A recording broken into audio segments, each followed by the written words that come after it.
PTR চুক্তি প্রমোদ বড়ো ডাঙরিয়াই করিলে যেটো 20 প্রমোদ বড়ো হাটাও বিটিসি বাঁচাও যি রাইজে অলরেডি বিচারি আছে যে হাগ্রামা মহিলারী ডাঙরিয়াক পুনরায় বিটিসির চিফ হিসাবে লাগে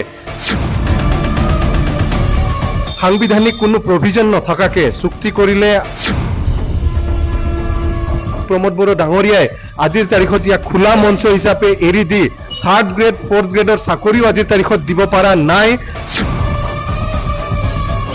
হাগ্ৰামা মহিলাৰী ডাঙৰিয়াক পুনৰাই বিটিসিৰ চিফ বনাবলৈ গৈ আছে খালিংদুৱাৰৰ ব্লকৰ যি ইউথ আৰু বিএসইউৰ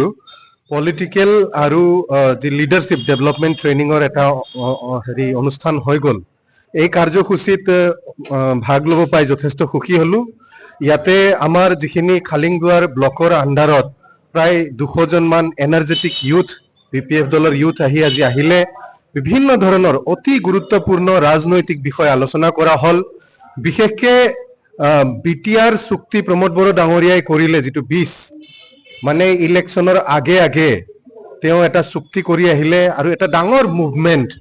মুভমেন্টক তেওঁ মেনেজ কৰি এই গাদীখন দখল কৰিলে কি দৰে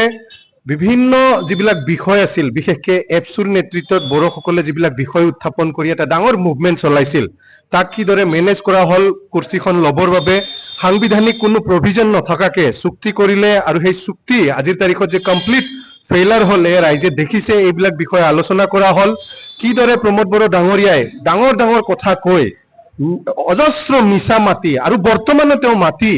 গোটেই ৰাইজক এটা বিপথে পৰিচালনা কৰিব চেষ্টা কৰিছে আনফালে হাগ্ৰামা মহিলাৰী ডাঙৰিয়াই কি দৰে নিজৰ স্থিতি অটল ৰাখি মজবুত ৰাখি যি কথা কম তাকে কৰিম ধৰণৰ এটা ৰাজনীতি চলাই আছে ইয়াতে হেয়া আমি তুলনা কৰিছো আমাৰ ইউথ লিডাৰ সকলৰ আগত আলোচনা কৰা হৈছে দলক মজবুত কৰিব লাগিলে যি লিডাৰশিপ প্ৰতিজন ইউথৰ গাত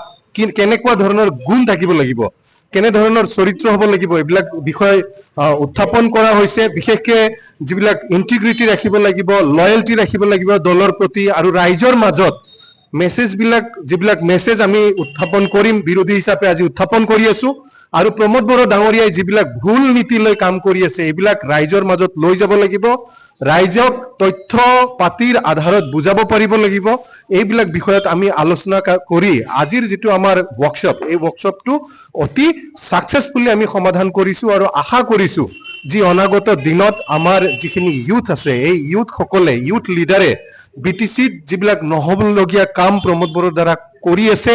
বিটিসিৰ ক্ষমতা খৰ্ব কৰা যিবিলাক কাম তেওঁ কৰি আছে যেনে আপোনাৰ 16টা ডিপাৰ্টমেন্ট অসম চৰকাৰক ঘূৰাই দি যি সাংবিধানিক শক্তি বিটিসিৰ আছিল এয়া খৰ্ব কৰাৰ চেষ্টা কৰিছিল আৰু লগতে 3rd গ্ৰেড 4th গ্ৰেডৰ যি চাকৰি সাংবিধানিক শক্তি বিটিসিত থাকাৰ পিছতো প্ৰমোদ বড়ো ডাঙৰিয়াই আজিৰ তাৰিখত ইয়াক খোলা মঞ্চ হিচাপে এৰি দি 3rd গ্ৰেড 4th গ্ৰেডৰ চাকৰিও আজিৰ তাৰিখত দিব পৰা নাই আৰু লগতে আপোনাৰ যিবিলাক কাম কাজ আছে বিটিসিৰ যিমান ডেভেলপমেন্টেল কাম কাজ বিশেষকে যিখিনিৰ বিটিসিৰ এসওপিডি ফান্ড আহে এই পইচাবিলাক লোকেল মানুহৰ হাতত নাৰাখি কেনেদৰে বাহিৰত পঠিয়াই দি লোকেল অৰ্থনীতিটো কমপ্লিটলি দুৰ্বল কৰিছে ব্যৱসায় বাণিজ্য নচলা হৈ পৰিছে এইবিলাক বিষয় অতি বিতংভাৱে আলোচনা কৰা হৈছে আৰু আমাৰ যি যুৱ চাম আছে বিপিএফ দলৰ যি যুৱ শক্তি আছে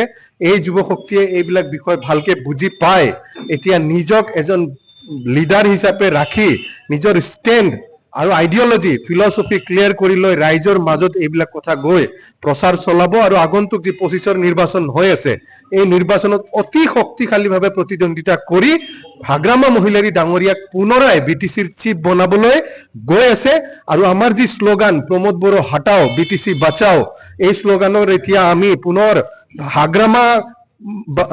को फिर से लाओ बीटीसी बचाओ एने धৰণৰ স্লোগান লৈ যাম আমি এতিয়া আৰু ৰাইজে